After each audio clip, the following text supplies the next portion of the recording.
संविधान हमारा सुरक्षा कवच है, जनता मालिक है। सरकार और सरकार में बैठे तमाम जनप्रतिनिधि, अधिकारी, कर्मचारी जनता के सेवक हैं, मालिक नहीं हैं। इस भाव को हम आगे बढ़ाएंगे। बड़े पुराने मित्र हैं, समाजवादी आदमी रहे हैं, लेकिन इन दिनों वह समाजवादी कांग्रेसी हो गए हैं। ये एक अच्छी बात है मित्रों। तो यह भी एक यात्रा है, यह भी एक यात्रा है।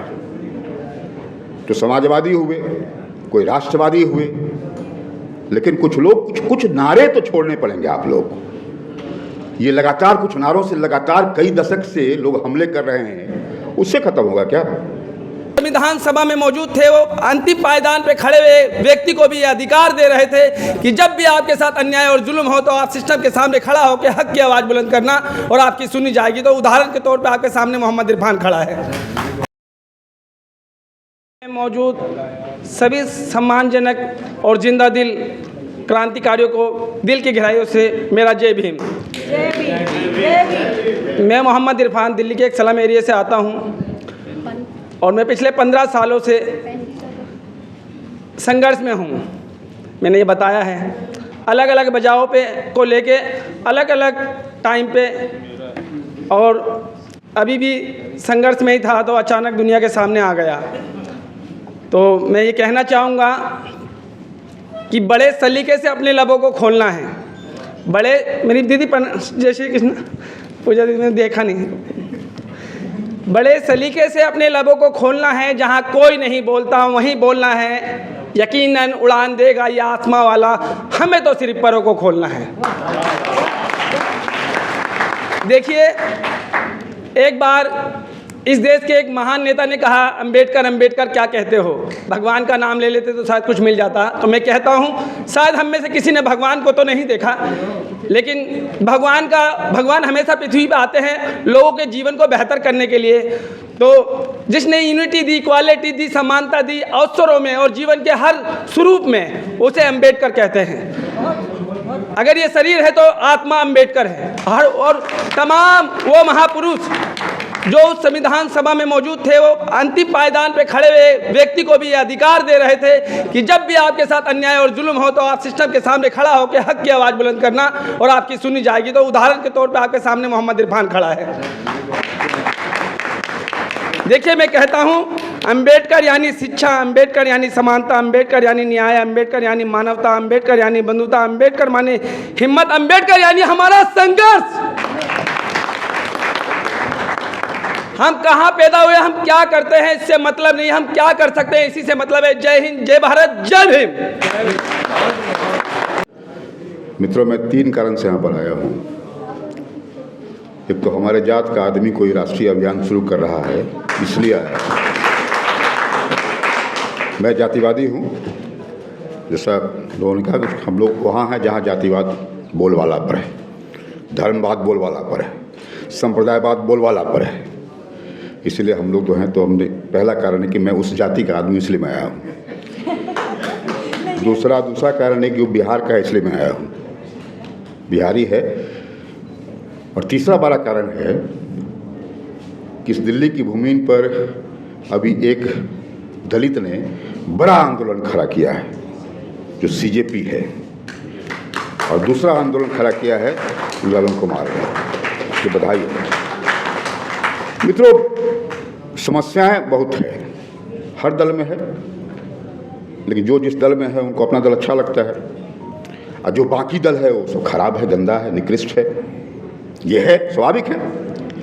लेकिन बात विवाद से खत्म नहीं होगा, बात में संवाद करना होगा मित्रों, संवाद होगा।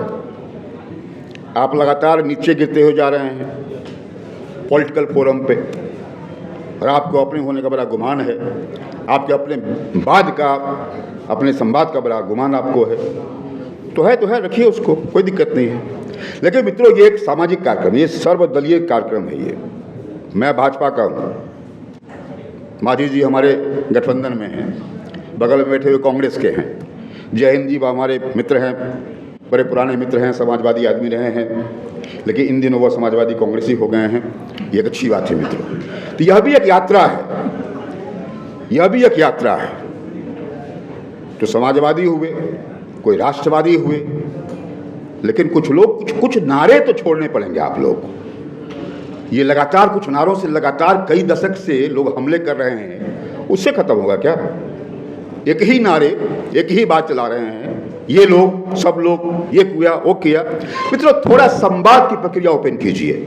मैं इस पक्ष में हूँ, इस देश में गांधी भी रेलिवेंट है, इस देश में लोहिया भी रेलिवेंट है, इस देश में अंबेडकर भी रेलिवेंट है, इस देश में दीनदयाल उपाध्याय भी रेलिवेंट है। और दोनों चारों को आप देख लें तो GLAD है, G से गांधी है, L से लोहिया है, A से अंबेडकर है और D से दीनदयाल उपाध्याय है। क्या हम संवाद तलाश कर सकते हैं क्या इन चारों में? ये देश हमारे आपका है, ये किसी के बाप का नहीं देश मित्रों।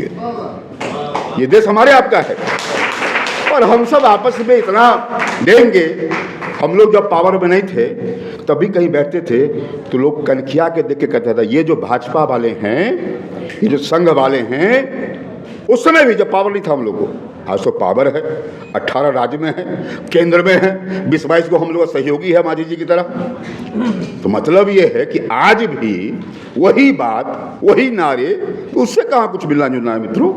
आइए कुछ नई बात करें हम लोग। ठीक कहा पुलिस लाइन कि कैसे इस डेमोक्रेसी को डिलीवरी बनाया जाए। हम सब लोग नई बात नहीं करेंगे, पुरानी बातों को रिपीट करते जाएंगे तो बात नहीं बनेगी। जय हिंद जी ने बहुत अच्छी बात किया, उन्होंने लिखा भी बहुत कुछ है, दुसाद जी ने लिखा है बहुत कुछ। इसलिए मित्रों, ये जो निश्चित तौर से डेमोक्रेसी का डी है वो डिलीवरिंग है। डेमोक्रेसी का डी जो है वो डाइवर्सिटी है, जो दुसाद जी करते रहे हैं। आइए मित्रों, हम सब डाइवर्सिटी को समझे और डिलीवर करें, केवल विवाद नहीं, संवाद खड़ा करें। Thank you very much. सब भाव को ख़त्म करना पड़ेगा, हमारे अंदर एक ही भाव लाना पड़ेगा।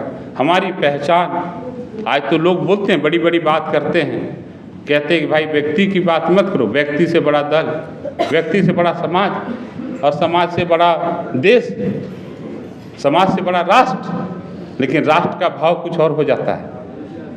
बात तो समाज की ओर ले जाते हैं, देश की ओर, लेकिन अंत में लोगों को भटका देते हैं संप्रदाय की ओर, सांप्रदायिकता की ओर भटकते हैं। तो हम सबको ये भाव पैदा करके कि हम भारतीय हैं और लोकतंत्र हमारा उन्नति का मार्ग है, संविधान हमारा सुरक्षा कवच है, जनता मालिक है, सरकार और सरकार में बैठे तमाम जनप्रतिनिधि, अधिकारी, कर्मचारी जनता के सेवक हैं, मालिक नहीं है। इस भाव को हम आगे बढ़ाएंगे।